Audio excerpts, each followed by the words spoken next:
चाहत तू ही फसाद हो। आइए देखते हैं एक ऐसी कहानी जहां खानदानी फर्ज, एक खुफिया दुनिया और दो बागी रूहें टकराने वाली हैं। कहानी शुरू होती है सिहान से, जो अपने ताकतवर बाप लाला से एक उम्र का शिकवा कर रहा है। और इस सारी बहस की वजह है चंदा, जिसे सिहान अपनी माँ की तरह मानता है। सिहान के लिए ये मोहब्बत असली है, पर लाला की नजर में ये सिर्फ एक नौकरी है।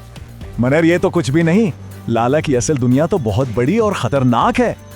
यहाँ लाला एक पुलिस वाले को धमका रहा है, जो उससे जुड़े कत्ल की तफ्तीश कर रहा है। लाला अपना कारोबार बढ़ा रहा है, पर एक जायदाद उसके रास्ते की दीवार बन गई है। यह है एल्फ का तुर्की रेस्टोरेंट, जो लाला के बड़े प्रोजेक्ट में आखिरी रुकावट है और वो बेचने को तैयार नहीं। और फिर किस्मत का एक अजीब खेल, सिहान और एल्फ की दुनियाएं एक सुनसान सड़क पर टकरा जाती हैं। बात तो गाड़ी खराब होने से शुरू हुई थी, पर जल्दी ये डकैती और एक नाचारी की बचाव में बदल गई। एल्फ को लगता है ये सब सिहान का किया धरा है, वो उसे एक मगरूर बदमाश समझ रही है। दूसरी तरफ सिहान हैरान है, जो सिर्फ मदद करना चाह रहा था, मगर उल्टा इल्जाम लग गया। फिर पता चलता है कि वो डाकू लाला के आदमी थे। अब तो एल्फ का शक यकीन में बदलने लगता है। मगर लाला को जुर्म की नहीं, अपनी साख की फिक्र है कि सिहान की वजह से वो कमजोर नजर आया। सिहान का इल्जाम है कि उसका बाप हर रिश्ते को, यहाँ तक कि अपने खून को भी बिजनेस डील समझता है। अब लाला सब कुछ अपने हाथ में लेता है।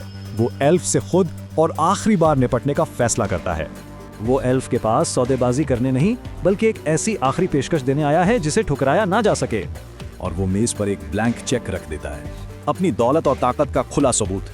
इसका मानना है कि हर चीज खरीदी जा सकती है।